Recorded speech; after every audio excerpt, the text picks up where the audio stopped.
તમે જો બાયુ ખારા થાય ને ધંધા પ્રમાણે એના પતિને કખલાવે. ખેડૂતની ઘરવાળી ખારી થાય શું કે ખબર?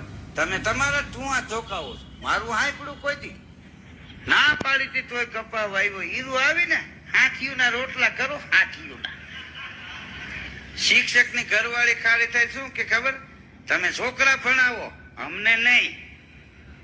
વકીલની ઘરવાળી ખારી થાય શું કે અહીંયા એકેય દલીલ તમારી નહીં હાલે. આ કોર્ટ નથી ઘર છે. હા, શેર બજાર વાળાની ઘરવાળી ખારી થાય શું કે તેલનો ડબ્બો લેતા આવજો, 10 કિલો ખાંડ, 5 કિલો ચોખા, 1 કિલો ચા, ભલે મંદી હોય.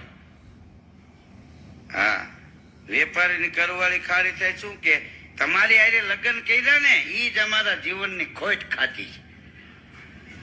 દરજીની ઘરવાળી ખારી થાય શું કે ખબર? કે અમે પિયર જવાની વાત કરી તો તમારા મોઢા સિવાય જાય.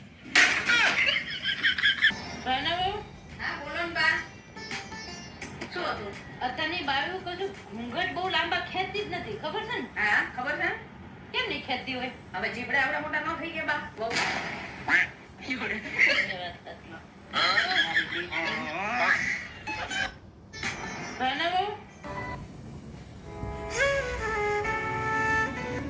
આપણે દ્વારકા કે હરિદ્વાર જઈએ. જાત્રા મારે જવું છે પણ પૈસા નથી મારી પાસે. અને પૈસા મારી પાસે નથી. એક કામ કરી, હું પ્રોગ્રામ કરું, તું કેન્સલ કર. હા બરાબર બરાબર.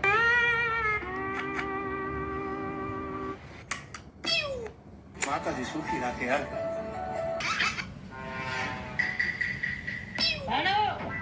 બાકી મારો મોબાઈલ ખેંચી લીધો. આજથી રે જોવાનું બંધ. તમે મોબાઈલ તો જોતા હો. ભલે જોતે પણ હુંય બંધ કરું છું. તો શું કરવાનું? પરસોત્તમ મહિનો છે.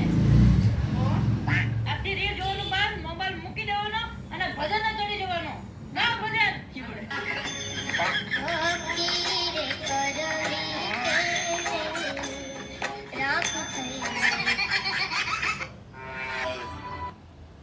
પોતાના નડ્યા રે ભાઈ, પોતાના નડ્યા. જેણે જેણે ભજન કર્યા એને પોતાના નડ્યા. પોતાના નડ્યા રે ભાઈ, પોતાના નડ્યા. જેણે જેણે ભજન કર્યા એને પોતાના નડ્યા. કે મીરાબાઈએ ભજન કર્યા ને રાણાજીએ વિરોધ કર્યો. મીરાબાઈએ ભજન કર્યા ને રાણાજીએ વિરોધ કર્યો. કે મારા વાલાને ઝેર પીવા આવવા તો પડ્યા. માતાજી સુખી રાખે યાર. આ ઘા સહન નથી થતા હવે. મેં ખુદ અનુભવ કરેલી છે કે સાલું પૈસા તમારા ખિસ્સામાં પડ્યો ને તમને મજા આવે. હાલવું ગમે, બોલવું ગમે, પોતાને વાત કરવી ગમે. પૈસા નો ખિસ્સા ખાલી હોય ને એટલે સાલું મૂડ વયું જાય.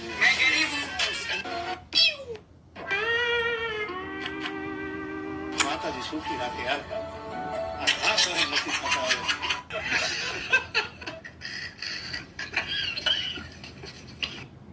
હેલો, ઓમ નમઃ શિવાય બેન.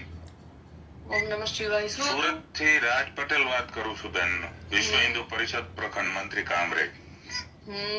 બેન, મારે જાણવું હતું કે આપણો શ્રી જે વિડીયો બનાવીને નંબર આપ્યો હતો શિવ સાધના માટે, તે માટે કોલ કર્યો હતો. એમાં 5,100 રૂપિયા ફી રાખી છે. હા ઈ પેટીએમ થી પેમેન્ટ કરવાનું, પછી મંત્ર જાપ થી શરૂ કરાવીશ, 3 દિવસ લાગશે. જી જી. એટલે મતલબ કઈ રીતનું થશે ને શું એમાંથી એનો ફાયદો શું થશે એ માટે ખાલી બધો મીન્સ ફોર એક્ઝામ્પલ બધો બરાબર આપણા જીવન વ્યાખ્યા પ્રમાણે. પછી મેં એક બીજો વિડીયો જોયો હતો, તમે પીએમ બનવાની વાત કરી હતી કે શિવે તમને પ્રસન્ન થઈને પીએમ બનવાનું કીધું છે. તો નેક્સ્ટ પીએમ તમે હશો એ તમે ચર્ચા કરી હતી, તો એ કઈ રીતનું છે બેન તમારું?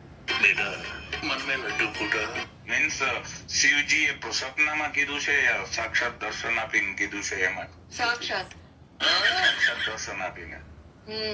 બરોબર બેન, તો આપને કોન્ટેક્ટ કર્યો છે તો આપને મુલાકાત કરવી તો કઈ જગ્યાએ થાય ને આના માટે પણ ભાઈ મેં એનો ચાર્જ રાખ્યો છે બરાબર છે એમ જ નથી કરતી. વિધાઉટ ચાર્જ તો હું તમને ક્યાં કહું છું, હું ચાર્જ ની જ વાત કરું છું. હા. પણ સાધના માટેનો ચાર્જ રાખ્યો છે. તમે જેમ કે કોઈ યોગા કરવા જાય તો યોગા માટેનો ચાર્જ હોય. નહીં નહીં, મળવા માટે ને વાત કરવા માટે એમને મારે કોઈ સાથે ડિસ્કસ નથી કરવી. તમને મળીએ ને વાત કરવા માટેનો વાત કરવાનો ચાર્જ. ચાર્જ રાખ્યો છે. હા, અચ્છા મતલબ તો તમે બેન પીએમ કરતા બી આગળ છો. હા, કરવું પડે ને, કારણ કે તમને ખબર નથી ને કે મને ખબર હતી કે રીલ વાયરલ થઈ જશે. ફોન કેટલા આવ્યા એ તમને ખબર છે?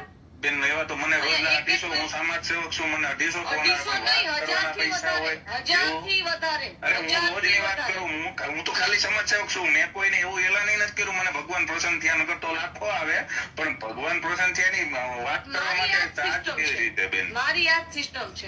લોકોને પૈસા લઈને માહિતી આપશું આપણે? આધ્યાત્મિકતાને ક્યારે પૈસા માંગે છે? આધ્યાત્મિકતાને વ્યવસાય બનાવવા ને એમાં મને એક અધિકાર છે. એમાં કઈ કોઈ મને રોકી ન શકે. એટલે મતલબ ધર્મને હું મારો ધંધો આસ્થાને બનાવવાનો અધિકાર બનાવી છે? શકું ને હું હા ધર્મને સન્યાસી ધંધો બનાવવાનો અધિકાર છે બેન? ધર્મ ધંધો છે જ આપણા દેશમાં. ભાઈ ખોટી વાત ના કરો. ના આપણા દેશમાં ધર્મ જ સૌથી મોટો ધર્મ ધંધો ધંધો છે. નથી. ધર્મને ધંધો બનાવવું ઘર ભેગું થાને ભાઈ.